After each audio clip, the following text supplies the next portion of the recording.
Coach, thanks so much for joining me. Last week, you called the game against Sacramento State bizarre. However, you walked away with a conference win over a ranked opponent. What does a victory like that do for team morale? Well, I think any win obviously puts you in a different frame of mind. Results drive believability in sport and life, and we've been close many times this year. Going on the road, chasing our first Big Sky victory this year certainly boosts morale. Going to do our third game now, bringing it back home against UC Davis, who again is littered with a great team, high offensive firepower. So we got our work cut out for us. So we can't rest our laurels too long. We'll get into that matchup with UC Davis in just a minute. You mentioned they have a lot of great players. You yourself also have a handful of great players, one of those being Efton Chisholm III, the leading receiver in the Big Sky Conference. He's in his final year in Cheney. He wants to be remembered as an Eagle legend, so he said himself. What has he meant to your program over his tenure there? When he came in my office after last year, knowing he had other opportunities for a senior year somewhere else, he said that exact thing. I want to end where I started. Gave me an opportunity. I'm trying to make the most of it, and I want to live in the same halls as Cooper Cup at an institution that's known for wide receiver play. So that spoke volumes, and that's who he is as a person, and he carries that onto the field. And I'm just trying to take in every day, honestly, with him the next couple months to truly appreciate what he stood for, what he will stand for, and what he's meant to this program and this football team for the last 4 years.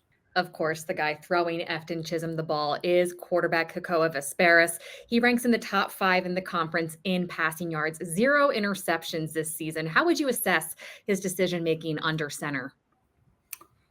I think the first thing that comes to mind is efficiency. At the end of the day, his decision making up to this point this season has been tremendous. Another year under Coach Chapin's tutelage has allowed him to grow in more areas than just yards. Looking ahead to your matchup with UC Davis, your offense is about to face their defense, who has had a turnover in 7 straight games. They have 3 defensive touchdowns this season. What is the best way for your guys to practice ball security and prepare for this matchup? First off, UC Davis's defense a lot of times keeps everything in front of themselves. So they're seeing all the action. They don't get let things go behind them. It's hard to create and force turnovers when people are behind you. Everybody's got to be at least in front or if not on the side. They get to the quarterback when they need to. They're a slow you down, run defense outfit, but they're a keeping in front of you pass outfit. They're not going to get beat by beating themselves. They do a good job taking it away. We've done a good job possessing. Something's got to give on Saturday. You can't talk about UC Davis without mentioning the reigning offensive player of the year in Lan Larison. He has accounted for over 1,000 yards of the Aggies offense this season. How do you game plan for a guy who can get it down on the ground or through the air? He's a difficult player to scheme against because they put him in so many different positions, and he's one of the best players that I've witnessed in person on film this league has ever had.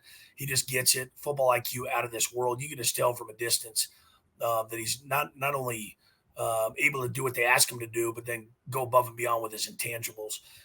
He's a tough tackle, got great speed. And again, the hardest thing to scheme is where he's going to be. He's located in different spots. He just wills his team to victory by what he does on the field, from my perspective, but I'm sure off the field and in his teammates' perspective. Got to meet him last summer.